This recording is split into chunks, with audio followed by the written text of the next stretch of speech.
Sharks have been swimming in the ocean for 400 million years. Trees have only been on Earth for 350 million. Sharks are older than trees. Before there were forests, there were sharks. Before any leaf ever touched the ground, sharks were already hunting in the sea. The first trees appeared around 350 million years ago. Sharks showed up 50 million years before that. They survived 5 mass extinctions. They outlived the dinosaurs. They were ancient when the Amazon was just rock and dirt. Next time you see a forest, remember, the ocean had teeth before the land had branches. Nature doesn't follow the order we expect. Follow for more. Nature is full of surprises.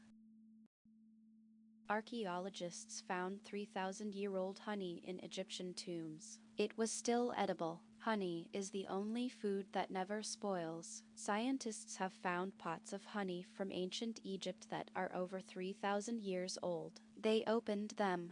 The honey was still perfectly good. No mold, no bacteria, no expiration. Here's why. Honey has extremely low moisture content. Bacteria can't survive in it. It's also acidic, and it contains hydrogen peroxide. Everything a microbe needs to die is right there in the jar. That's why bees can store it forever without it going bad. Your honey jar on the shelf will outlive you. It'll outlive your grandchildren. It's basically immortal. Follow for more. Honey is nature's perfect food. Bananas are berries. Strawberries are not. Your entire life has been a lie. Botanically speaking, a berry is a fruit that develops from a single flower with one ovary and has seeds in the flesh. Bananas fit that definition perfectly. So do avocados, watermelons, and even pumpkins. But strawberries? They don't qualify. Strawberries are what's called an accessory fruit. The red part isn't even the true fruit. The tiny seeds on the outside are the actual fruit. Botanists consider strawberries to be fake berries. A banana is more of a berry than a strawberry. Science doesn't care about your feelings. Follow for more. Science loves breaking illusions. If you shred cheese straight from the fridge, you're making it harder on yourself. Freeze a block of cheese for 30 minutes before shredding it. That's it. The cold makes the cheese firm. It shreds quicker, smoother, and won't clump up on the grater. Warm cheese sticks to everything. It turns into a mess. Cold cheese glides through the grater like butter. You get clean, even shreds. No chunks, no sticking, no frustration. This works for any cheese, cheddar, mozzarella, parmesan. 30 minutes in the freezer. That's the whole trick. Your nachos will never look the same. Follow for more. Small tricks make cooking easier.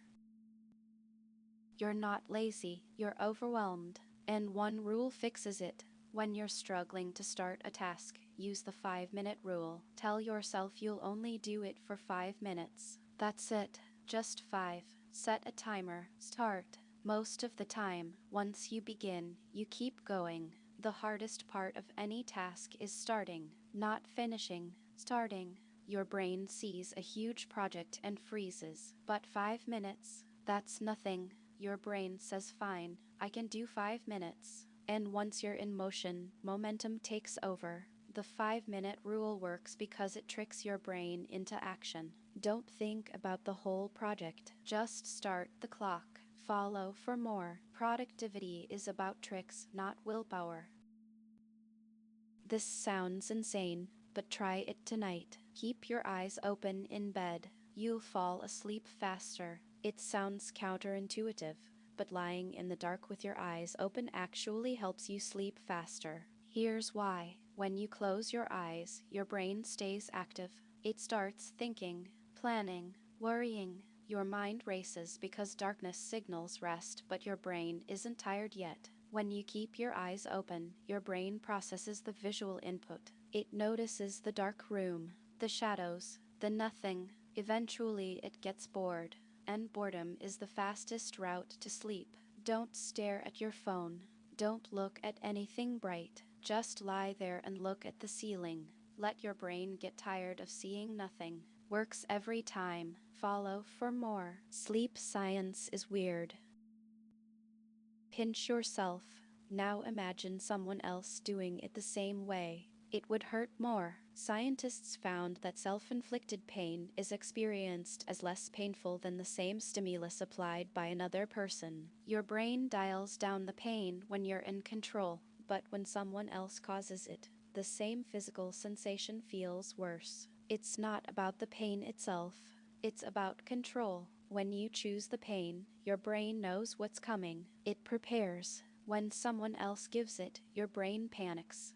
The fear and uncertainty amplify the sensation. That's why a paper cut from your own scissors barely registers. But someone else doing it feels like an attack. Control changes everything. Follow for more. Your brain is stranger than you think.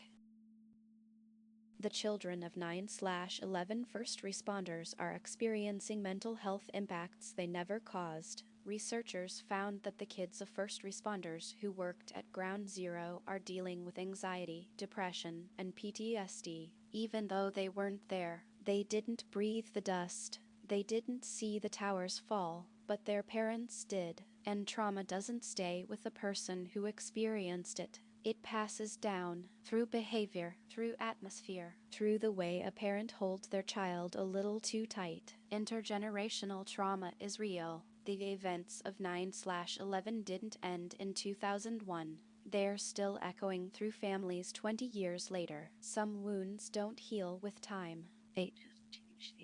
Follow for more. History leaves marks we don't see.